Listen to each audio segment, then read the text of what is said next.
รัฐมนตรีกระทรวงยทค.หารือแขวงหลวงน้ำทาแก้ไขปัญหาการบุกรุกเขตสงวนแนวทางรถไฟวันที่17 กรกฎาคม 2026ห้องว่าการปกครองแขวงหลวงน้ำทาทานเหล็กไหลศรีวิไลรัฐมนตรีกระทรวงโยธาธิการและขนส่ง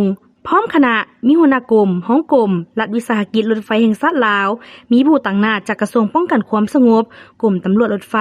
ได้เข้าพบปะหารือแผนพัฒนาพื้นฐานโครงสร้างกับทานคำฟ้องอินมณีประธานคณะกรรมการปกครองแขวงหลวงน้ำทาโอกาสดังกล่าวทานเหล็กไหลศรีวิไล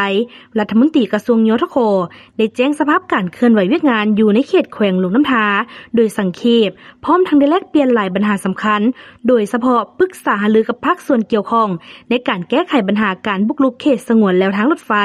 เห็นว่ามีการบุกเบิกเนื้อที่ดินขุดดินถมอยู่ก้องขัวโรงงานเกลือบ่อเต็นเพื่อเฮ็ดเป็นบ่อนจอดรถพบเห็นจกดินอยู่ทางถึงอุโมงค์มิตรภาพลาวจีนพาให้มีน้ำขังกระทบต่ออุโมงค์ในระยะยาวเพราะอยู่ลุมแมนสั้นหินเกลือน้ำซึมลงไปอาจส่งผลกระทบต่อโครงสร้างอุโมงค์และทางรถไฟ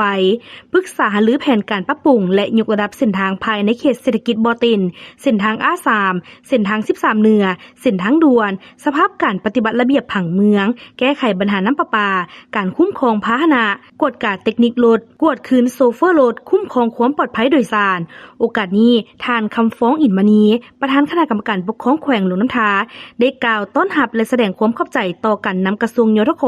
ที่ได้ลงมาใกล้สิทธิแท้สุขยุแผนพัฒนาเศรษฐกิจสังคมของแขวงพร้อมเดียวกันนี้ยังได้แลกเปลี่ยนหลายปัญหาสำคัญโดยเฉพาะในปี 2024แขวงหลวงน้ำทาได้รับผลกระทบจากพายุเห็นให้พื้นฐานโครงสร้างได้รับความเสียหายเปเพหลายสมควรพร้อมนั้นได้เสนอของงบประมาณเพิ่มเติมมาปรับปรุงแก้ไขเส้นทาง 17A